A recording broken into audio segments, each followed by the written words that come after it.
حبايب قلبي الحلوين، ازيكم عاملين ايه؟ يا رب تكونوا بخير. النهارده فيديو جديد بقراءة جديدة. الفيديو النهارده هيكون عن الشخص اللي بعيد عنك في الطاقة الحالية، الشخص اللي حصل بينك وبينه انفصال او حصل بينكم سوء تفاهم وما بتتكلموش في الوقت الحالي. في زعل ما بينكم او ان الشخص ده اختفى من حياتك مرة واحدة فجأة. في بينكم بُعد في الوقت الحالي، حتى ممكن تصلح لقراءات أو لطاقات الشخص اللي أنت معجب بيه وما فيش ما بينكم دلوقتي كلام، ما فيش ما بينكم دلوقتي تواصل يعني، هو بعيد عنك وأنت مش عارف هو بعيد عنك ليه. طيب، هنشوف الشخص ده حالته إيه في بُعده عنّك، الشخص ده عامل إيه في بُعده عنّك، كمان هنشوف الشخص ده هل ندمان عليك مثلًا، هل نِفْسه إن العلاقة تتصلّح، هل شايف إن هو اللي صح وأنت اللي غلط، حد تاني دخل في حياته، يعني طاقته العامة إيه بالنسبة لبُعده عنّك، أوكي؟ القراءة دي هتكون بأول حرف من اسم الشخص أو باختيار الأحجار. مجموعة رقم 1 هتكون بالحجر الأحمر،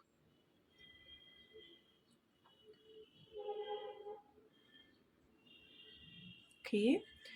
مجموعة رقم 2 هتكون بالصدفة البيضا،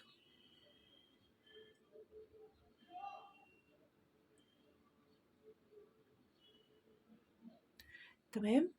يا تختار بالأحجار يا بأول حرف من اسم الشخص، وطبعًا الحروف كلها تلاقوها في الdescription box أو في التعليق المثبت الأول. طيب، بالنسبة لو حد عاوز يحجز قراءة مدفوعة يتواصل على رقم الواتساب هتلاقوه في الdescription box وفي التعليق المثبت الأول برضه. و تعالوا بينا نبتدي كده قراءة سريعة النهارده، هنشوف فيها حالة الشخص اللي بعيد عنك في الطاقة الحالية، يا ترى عامل إيه؟ نبتدي بالحجر الأحمر، الناس اللي اختارت الحجر الأحمر، وتعالوا نشوف طاقتك دلوقتي عاملة إزاي. طاقة آآ مجموعة رقم 1 هاحطه لكم على ورقة عشان خاطر تشوفوه، لإني شُفت إنه مش باين أصلًا، فده مجموعة رقم 1 عشان تقدروا أنتم تعرفوا إن دي مجموعتكم، عشان مش باين من المفرش. تعالوا نشوف طاقة مجموعة رقم 1، تعالوا نشوف كده أخباركم إيه. أوكي،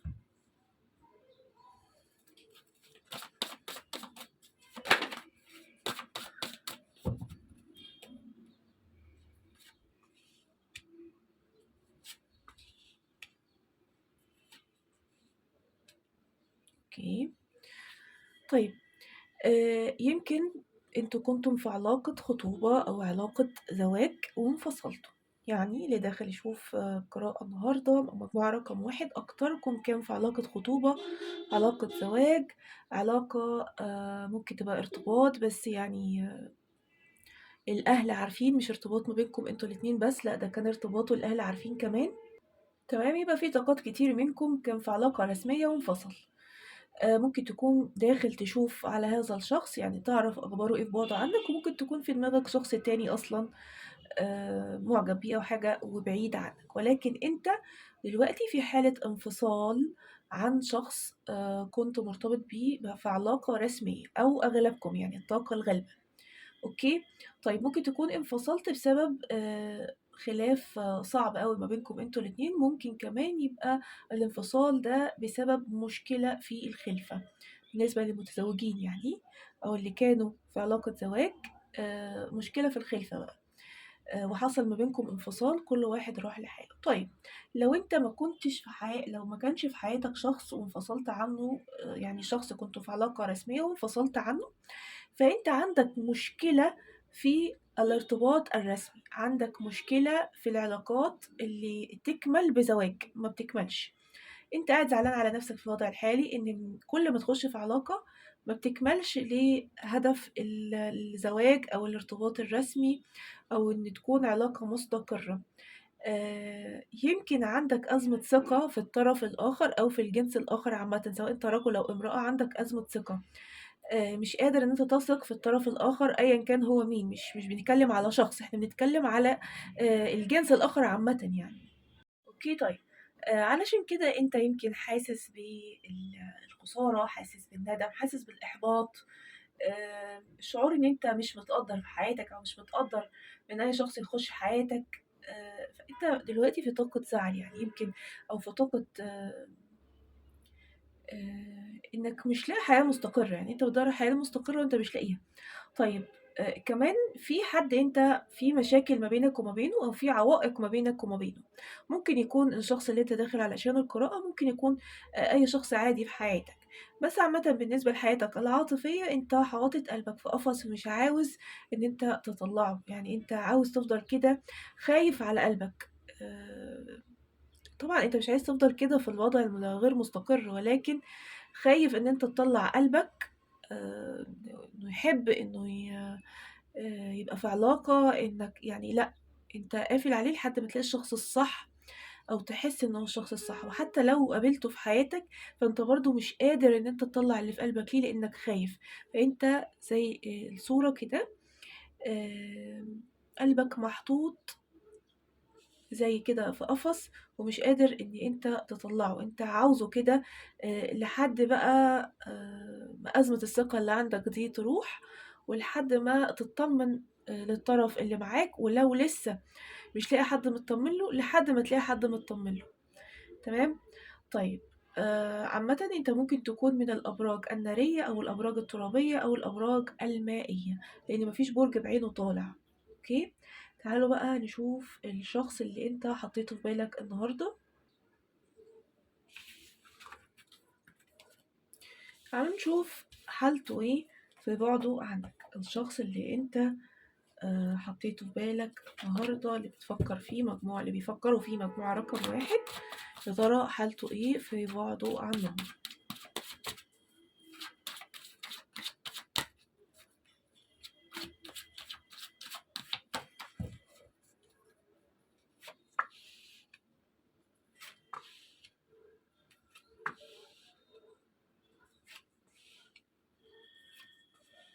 يمكن عنده نفس الطاقة على فكرة، طاقة الندم، طاقة الإحباط، طاقة الحزن، ولكن احتمال كبير يكون هو اللي رافض الكلام معاك، أو رافض إن هو يبيّن لك لسه بيفكّر فيك والّا لأ، يبيّن لك إن أنت لسه في باله أو لأ. هو رافض، يعني هو في حالة رفض، أو أنت شايف إن هو في حالة لا مُبالاة، أو إن أنت مش في دماغه.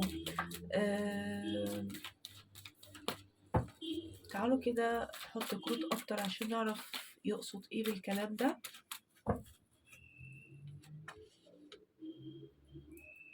أوكي، أوكي. بالتأكيد هو عاوز يعمل حاجة، بالتأكيد عاوز يعمل خطوة، عاوز يعمل بداية في شيء معين. بصوا لو لاحظتوا هتلاقوا إن كارت الأيس اوف وانز كمان تحتيه كارت الأيس اوف وانز، كارت البدايات. هو عاوز يبتدي، عاوز يعمل حاجة، بيفكر يعمل حاجة، أو مستني حاجة وبعد كده هيبتدي يتحرك. كمان جايله هنا كارت الأيس اوف سوردز، فمعنى ذلك إن في بدايات كتيرة هو بيفكر فيها، أو في الطاقة القريبة جدا هتلاقي الشخص ده عمل بداية جديدة، أو عمل خطوة جديدة. برضه هنشوف الخطوة دي تخص إيه، وكمان هنشوف الرفض اللي هو رافضه ده ليه برضه هو رافض إن هو يتكلم معاك، أو يبين لك مشاعره، أو يبين لك أي حاجة في بعده عنك. نعرف كل حاجة. وكمان هو هنا يا إما حاسس إن هو اتظلم، يا إما حاسس إن هو ظلم. برضه هنتأكد من الطاقة دي. طيب.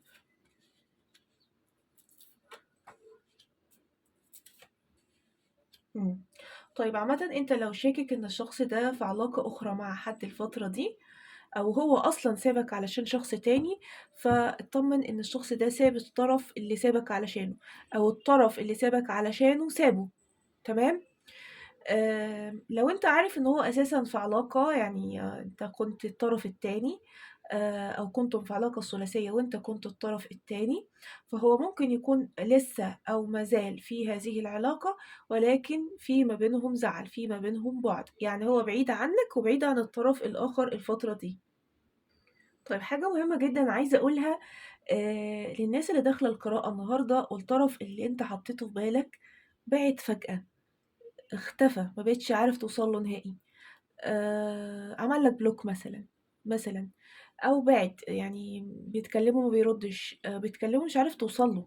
تمام، الشخص ده هيظهر من جديد للناس اللي الشخص بعد فجأة وما تعرفش عنه أي حاجة. الشخص ده هيظهر مرة أخرى من بعد هذا الاختفاء، أو هو واخد خطوة أو عاوز ياخد خطوة إن هو يظهر تاني، أو إن هو يبان تاني ليك أو في حياتك. طيب تعالوا كده نشوف هو رافض ليه. عنده طاقة رفض على فكرة. ممكن يكون عنده طاقة رفض، مش عاوز يبين لك. الله، بصوا هنا طالع لك كارت ذا لافرز لو تلاحظوا، وكمان طالع هنا كارت ذا لافرز. الشخص ده حاسس ان انتوا علاقة قدرية، حاسس ان مهما بعدتوا ببعض انتوا موصولين ببعض، في خيط بيربطكم ببعض. مش قادر يبطل تفكير فيك. ممكن يكون حصل ما بينكم مشاكل، ممكن يكون حصل ما بينكم انفصال، ممكن يكون الشخص ده جرحك، وجعك بالكلام، قال لك كلام يضايقك، انت كمان ممكن تكون قلت له كلام يضايقه. بعدتوا عن بعض بشكل مش كويس، ولكن انت عندك احساس ان الشخص ده موجود وهيرجع لك في يوم من الايام، وهو كمان عنده احساس ان انتوا الاتنين هتكونوا مع بعض في يوم من الايام. الشخص اللي في حياتك دلوقتي وحصل ما بينكم مشكلة، تمام، وانت بتحاول ان انت تكلمه، رافض ان هو يتكلم معاك، رافض ان هو يسمع لك. الشخص ده موجوع قوي قوي قوي من جواه. انت وجعته او انت عملت له حاجة خليته في فترة من الاكتئاب وفترة من الانهيار، ولكن برضو هو حاسس وشايف ان انتوا الاتنين علاقة قدرية، وانتوا الاتنين ما تقدروش تستغنوا عن بعض، وان العلاقة لسه فيها امل، لسه فيها رجوع. طيب تعالوا نشوف كده.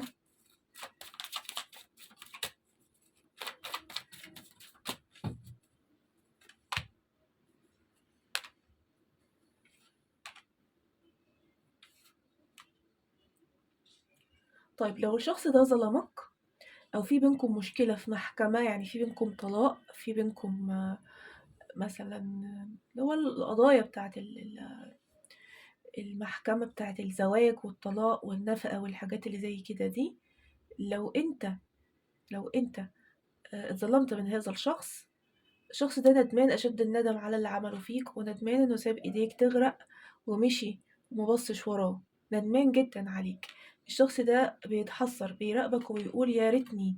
طب يا ريته ايه؟ يا ريته مسمعش كلام حد، في حد يتدخل في حياتكم، من أهله، من أصدقائه، من زمايله في العمل، من أيا كان. في حد اتدخل في حياتكم، خصوصا أنا بتكلم على علاقة زواج وعلاقة خطوبة، واتظلمت من هذا الشخص. أهله أو أصدقائه أو زمايله تدخلوا في علاقتكم مع بعض، زي ما تقولوا كده سخنوه عليك. أيوة. دلوقتي بيقول يا ريتني، يا ريتني كنت حليت مشاكلي بنفسي، يا ريتني ما كنتش سمعت لحد، يا ريتني ما كنتش وصلت العلاقة ما بيننا للدرجة دي. هو بيتندم أشد الندم على اللي عمله فيك. طيب لو انتوا علاقة كراش، لو انتم علاقة يعني انتوا اتنين معجبين ببعض، الشخص ده يعني كان في حياتك ومرة واحدة بعد بعيد عنك، الشخص ده بيتقل، الشخص ده بيتقل عليك. يعني ايه بيتقل عليك؟ يعني عاوز ان انت تدور عليه، عاوز تحس باختفاء، عاوز ان انت تراقبه، عاوز ان انت تقول يا ترى بيعمل ايه، علشان ايه برضو؟ علشان هو حاسس ان انت تقيل، او انت ما بتديلوش الحاجة أو الاهتمام أو المشاعر اللي هو عاوزها أو مستنيها منك. بتعامله عادي جدا مع إنك عندك مشاعر ليه، فبيعمل كده علشان خاطر يقربك منه أو بهدف إنه يقربك منه. تمام. طيب لو انتوا كنتوا في علاقة ارتباط مع بعض انتوا الاتنين وانفصلتوا، الشخص ده أخباره ايه أو في بعده عنك عامل ازاي؟ لو انتوا كنتوا في علاقة ارتباط، علاقة خطوبة، ولكن مفيش ظلم حصل، يعني الشخص ده ما ظلمكش ولا انت ظلمته، بس انفصلتوا عن بعض. الشخص ده يا ترى آه، حاسس بإيه في بعده عنك؟ مهم. الشخص ده لو بيشوفك، هو بعيد عنك، ولكن مثلا بيشوفك في عمل، بيشوفك في دراسة، بيشوفك في أي حاجة، انتوا الاتنين مع بعض، بيشوفك من بعيد لبعيد. أول ما بيشوفك بيحس إن هو اطمن، بيحس بالسلام، بيحس بالأمان، آه، بيحس بالاطمئنان إن أنت لسه موجود، إن هو لسه يعني آم، بيشوفك قدامه، إني عارف أخبارك حتى لو هو بعيد عنك، وعارف أخبارك ليه؟ لأن هو بيشوفك كل يوم في مكان معين، مثلا زي عمل، زي كده يعني. أوكي. طيب، آه الشخص ده في حاجة هو مخبيها عنك، وعلشان كده هو بعد. الشخص اللي معاك في علاقة ارتباط، أو اللي كان معاك في علاقة ارتباط وانفصل، أو انفصلتم عن بعض، الشخص ده مخبي حاجة عليك، وعلشان كده هو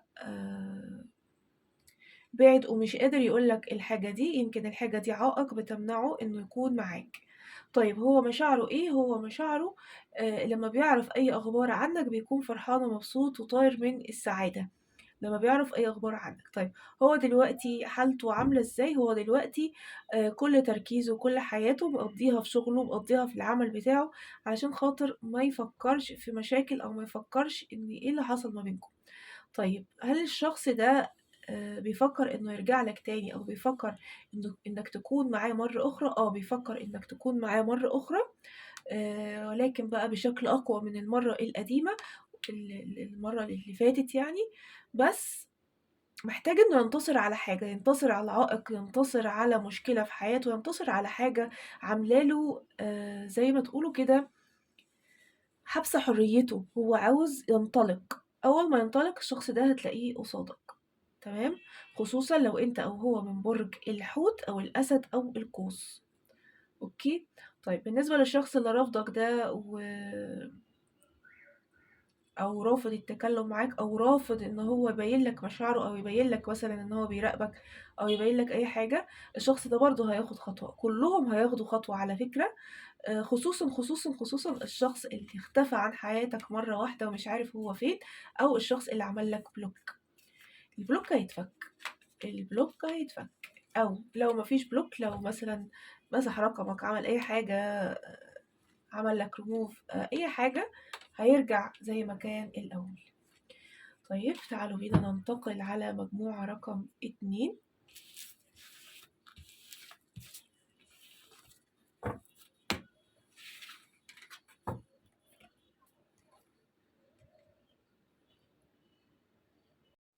كتير بقى الورقة علشان خاطر هي اساسا الحجر ابيض، فاكيد هيبان.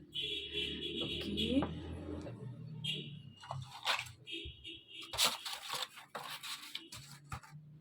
بأول حرف من اسم الشخص أو باختيار الحجر، اللي هو الحجر الأبيض. هنعرف طاقتك دلوقتي انت عاملة ازاي.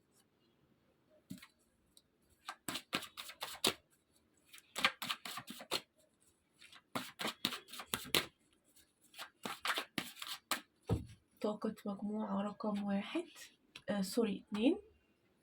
طاقة مجموعة رقم 2. انت متنرفز قوي قوي. انت في طاقة نرفزة، في طاقة حل المشكلة معينة في حياتك، تحاول تلاقي لها حل، بتحاول تفكر تشوف هتعمل ايه في اللي جاي قدامك.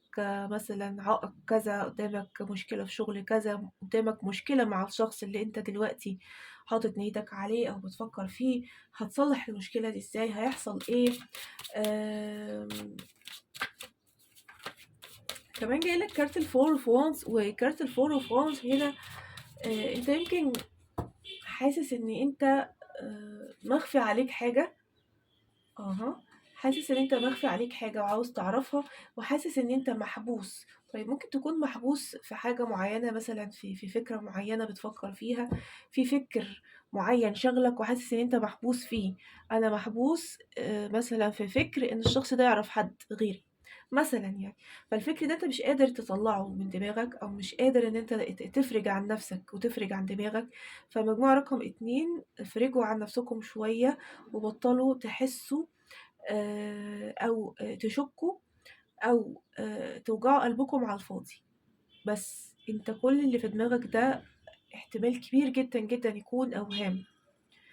ما تفكرش كتير، وما توهمش نفسك كتير، وما تسيبش نفسك ان انت تفكر في طاقات سلبية. اوكي. انت عندك طاقة تردد شديدة قوي الفترة دي، متردد، مش عارف الصح من الغلط، بتفكر شوية إيجابي وبتفكر شوية سلبي، فأنت متلخبط، أنت في طاقة لخبطة عصبية الفترة دي. تمام. الدعوة ليك أو النصيحة ليك إن أنت تخلّي بالك من نَفْسك وتخلّي بالك من روحك مستنزفة، طاقتك خلصت، بلاش تعمل في نَفْسك كده. لو الظروف المحيطة بيك خلّتك إن طاقتك تخلص، أنت كمان ما تخلّصش على نَفْسك بإيديك، يعني ما تكمّلش على نَفْسك لأ، حاول إن أنت تساعد نَفْسك، تاخد بإيديك، أوكي؟ حاولوا شوية تعملوا تمارين استرخاء تهدّوا نفسكم شوية لإن أنتم في طاقة عصبية، طيب؟ كمان أنت يمكن مستني مبلغ من المال وده برضه جايب لك طاقة عصبية زيادة، مستني مبلغ من المال، مستني إن أنت تحصل على مال معيّن من العمل بتاعك يعني مقدّم عليه مثلًا أو مستني إن أنت تاخد الراتب بتاعك أو كده، عاوز تعمل حاجة بيه، فأنت باصص أوي على إن أنت عاوز مبلغ من المال هتعمل بيه حاجة الفترة دي أو محتاجه في حاجة الفترة دي، تمام؟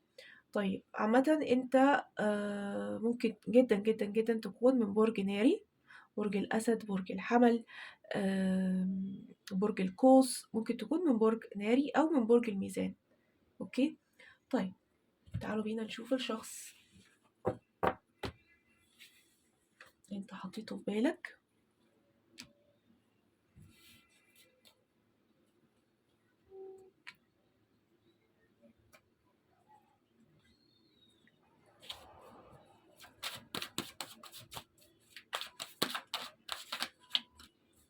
مجموعة رقم 2 عايزين نعرف حالة الشخص اللي بعد عنهم، الشخص اللي منفصلين عنه، ما بيتكلموش دلوقتي في الفترة الحالية، عايزين نعرف حالته إيه.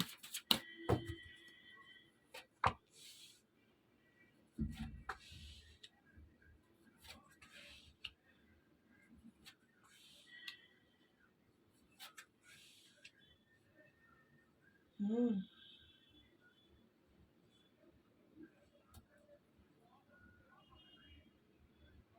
طيب خلّينا ناخد من باقي الكروت.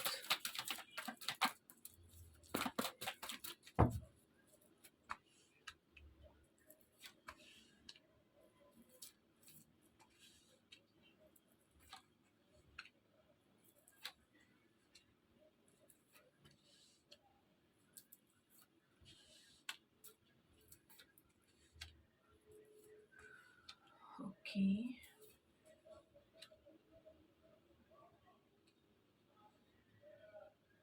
طيب أنا قدّامي طاقتين بصراحة، يعني قدّامي حاجتين. طيب شِلت الشمعة بس عشان كانت خلصت. خلّونا نشوف الطاقتين اللي عندنا.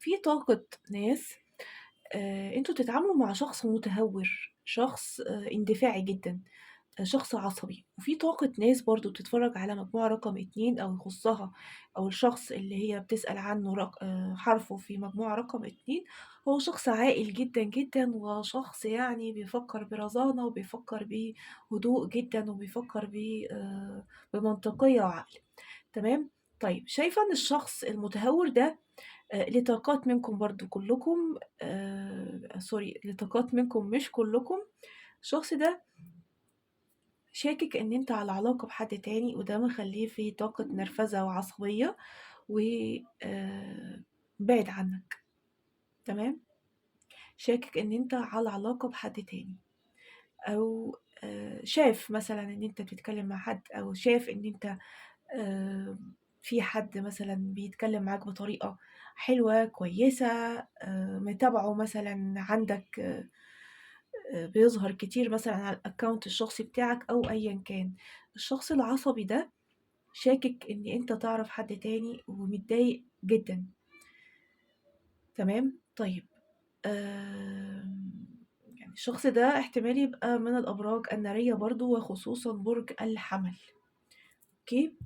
طيب شايفة إن الشخص العاقل، الشخص الرزين ده الشخص اللي هو ممكن يبقى الcrush الصامت زي ما بتقولوا عليه، اللي ما بيتكلمش كتير، اللي لو اتكلم ممكن يقعد على الكلمة دي شهرين 3 آمم، بس أنت مش قادر تحدد إن الشخص ده هل هو بيحبك والّا لأ، الشخص ده طيب أدام هو بيحبني بيبعد ليه أو كده، خصوصًا لو أنت معجب بيه وما فيش ما بينكم اعتراف، الشخص ده بيراقبك، يعني هو في فترة بُعده عنك أو الفترة اللي ما بيتكلمش معاك فيها، هو بيراقبك، هو بيبُص عليك، هو بيشوف اللي حواليك من بعيد لبعيد، في رزانة وفي عقل وفي هدوء كده، عاوز يعرف إيه اللي حواليك أو مين الناس اللي حواليك، تمام؟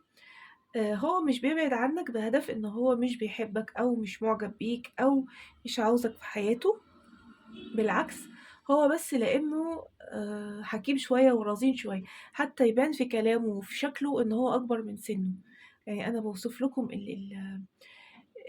شكله أو باوصف لكم أسلوبه علشان تقدروا تعرفوا هل هو الشخص ده اللي أنت حطيته في بالك والّا لأ. يعني لو أنت بتتعامل مع شخص لأ مش بالأسلوب ده، يبقى دي الحتة دي مش ليك. لو أنت بتتعامل مع شخص متهور فاعرف أو يعني شُك إن هذا الشخص شاكك فيك، أو عارف أو حاسس أو شايف أو فاهم غلط، أو حد اتكلم معاه بطريقة فهّمته إن أنت مثلًا ممكن تكون على علاقة بحد تاني، أو إن أنت شخص مثلًا بتحب ده وده وده وبتتكلم مع ده وده وده، فهو علشان كده بعِد. طيب الشخص اللي هو التقيل ده، لأ هو مش بعيد علشان خاطر في مشكلة، خصوصًا مع طاقة الإعجاب، مش بعِد علشان في مشكلة فيك أو إن هو مش بيحبك أو مش مُعجب بيك، لأ بالعكس ده هو بيراقبك، يبقى معنى ذلك إنه في إعجاب، في عنده إعجاب بيك، ولطاقات على فكرة الشخص ده هو من بعيد لبعيد وحاسس بمشاعر ناحيتك، بس هو من النوع اللي بيحس إن لو هو اعترف بمشاعره إن هو كده بيقِل من نَفْسه، أو إن هو آمم هيبقى شكله ضعيف أو ممكن إن أنت تمسكه من الحتّة دي، فهو بيفضّل إن هو يكون بعيد ويراقب من بعيد ويعرف أخبارك من بعيد، تمام؟ لحد ما يتأكد بقى 100% إن أنت صح الشخص اللي هو حاسس بمشاعر ناحيته وبيحبك وإن أنت الشخص اللي تستاهله ويستاهلك والكلام من ده، يحاول برضه يقرّب واحدة، واحدة برضه يعني. وبصراحة الله يكون في عون الناس اللي مع الشخص ده. هو عنده نوع كده من الsystem هو لازم يمشي عليه، الsystem ده ممكن ياخد شهر، شهرين، 3 هو ماشي على الsystem هو ما لوش دعوة، تمام؟ طيب آآ تعالوا كده نحط كروت أكتر ونعرف أكتر عن الشخص ده.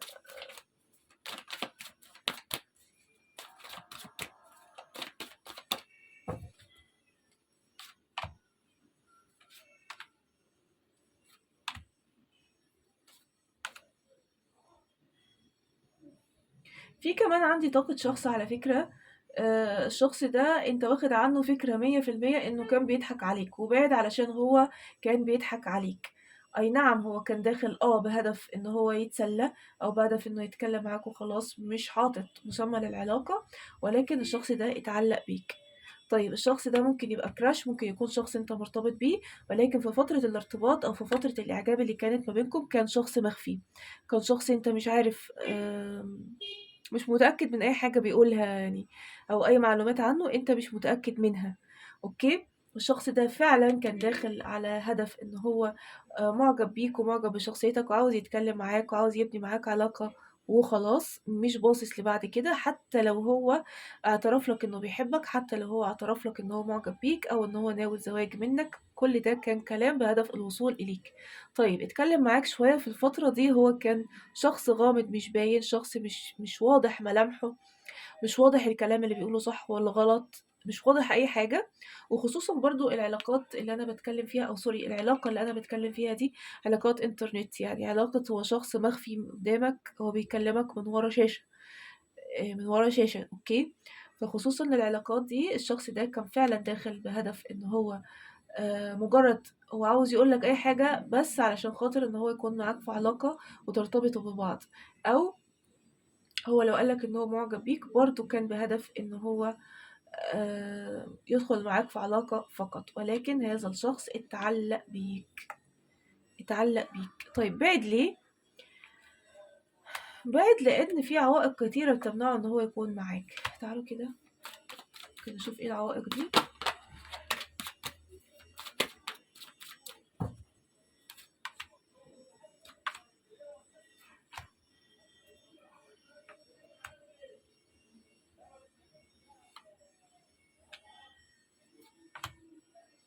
بصوا بعد احتمال يكون المستوى الاجتماعي هو مستواه غير مستواك، حتى لو هو مفهمك غير كده. احتمال يكون هذا الشخص عنده مشاكل تخص القضاء، فمش عاوز يورطك فيها، أو مش عاوز إن يخش حياتك وهو عنده مشاكل في القضاء. كمان ممكن يكون الشخص ده بعيد عنك في المسافة، يعني هو من بلد وانت من بلد تانية، وبرضه ممكن يكون ما كانش قايل لك الموضوع ده او كان قايل لك. لاني انا شايفة العلاقة كان فيها غموض كتير من ناحيته، وانت ما كنتش فاهم او ما كنتش مصدق، او لحد دلوقتي انت شاكك ان انت كان طالع في طاقتك ان انت في طاقة شك وفي طاقة تردد وحيرة. وقلت لكم بطلوا تشكوا وبطلوا تكونوا في الطاقة دي، بطلوا تجلبوا لنفسكم طاقات سلبية. طيب بالنسبة للشخص اللي هو بعد عنك فجأة ده، أو إن هو انفصل عنك بأي مشكلة أو بأي حاجة، وأنت 100% عارف وحاسس إن الشخص ده كان شخص بيتسلى أو شخص خداع أو شخص منافق، فهو اتعلق بيك. يعني معنى ذلك إن في مشاعر في قلبه ناحيتك. هو ابتدى إنه يتعلق هو ابتدى إنه يعلقك بيه، ولكن هو اتعلق بيك من بعد ما بعدتم عن بعض. يعني هو في حالته في حالة البعد عنك دلوقتي هو متعلق بيك. اوكي. طيب. اوكي. تعالوا نشوف الشخص اللي هو شاكك فيك ده، او الشخص المتهور والعصبي ده، ايه هيعمل ايه او بيفكر في ايه ناحيتك. الشخص العصبي ده ممكن يكون من برج الحمل. هيصارحك باللي جواه، هيصارحك باللي هو حاسس بيه. أه يعني هو دلوقتي في طاقة عصبية، ولكن هيتكلم معاك او هيصارحك وهيقول لك اللي في قلبه. هو طاقه ناريه على فكره، والطاقه الناريه ما بتعرفش تقعد كتير ساكته وكاتمه في قلبها. هي عايزه تاخد اللي جواها، تتكلم في وش اللي قصادها، وزي ما تيجي تيجي. فهو الشخص ده هيتكلم معاك عن اللي حاسس بيه. هو في طاقه غيره، في طاقه نار، في طاقه شك من ناحيتك. طيب بالنسبه للشخص اللي هو تقيل ده، الشخص اللي هو آه، صامت، ما بيتكلمش كتير، ما بيتكلمش اصلا، بيبعد عنك كتير وبيقرب. خصوصا علاقات الكراش، الشخص ده هيكون في خطوة جديدة. الخطوة دي هتكون ناحيتك فيها فرحة. الخطوة دي هتكون ناحيتك فيها فرحة. طيب لو انت مرتبط بالشخص ده، مش حكاية كراش فالله يكون في عونك برضو.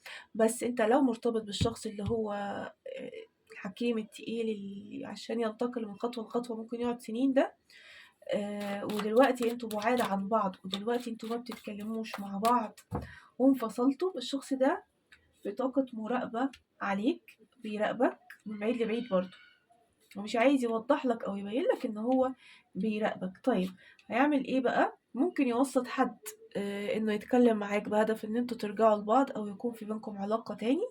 ولو ما فيش ما بينكم أشخاص كوسيط، فالشخص ده بإيده كده وبرجله هيجيلك يتكلم معاك.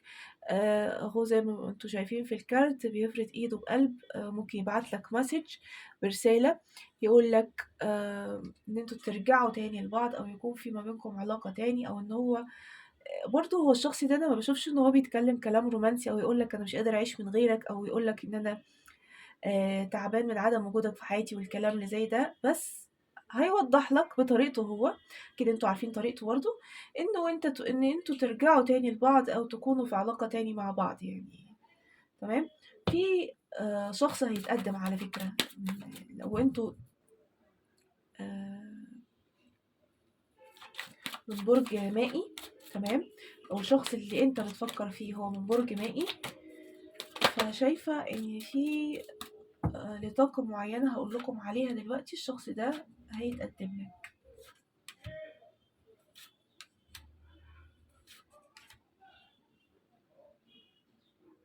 طيب انتوا كنتوا في طاقة إعجاب، بس ما كانش في بينكم ارتباط، ما كانش في بينكم أي حاجة تاني غير إعجاب، إعجاب متبادل. وحتى ممكن يكون هذا الشخص برضو ما قالكش إن هو معجب بيك. أوكي. الطاقة دي الشخص ده إن شاء الله إن شاء الله في رجوع من بعد اختفاء، من بعد بعد، من بعد أنت مش عارف أخباره وهو مش عارف أخبارك. الشخص ده في رجوع مرة أخرى وفي بدايات معاه مرة أخرى، ولطاقات كتيرة منكم الشخص ده هيبقى عاوز يتقدم لك. خصوصا لو أنت من برج السرطان.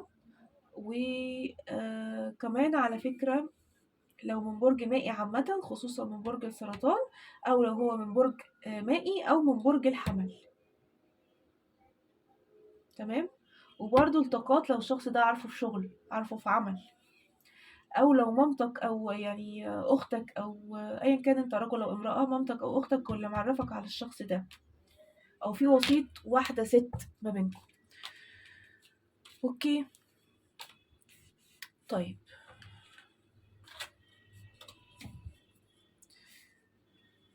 يبقى حالة الشخص العصبي ده في بُعده عنك غيرة ونار، حالة الشخص الهادي ده مراقبة من بعيد لبعيد، بس في خطوة يعني الحمد لله. الشخص ده برضه هياخد خطوة إن هو يتكلم معاك بصراحة ومباشرة. الشخص ده اللي هو أنت يعني 90% حاسس أو عارف إن هو كان بيضحك عليك، اتعلّق بيك، تمام؟ آآ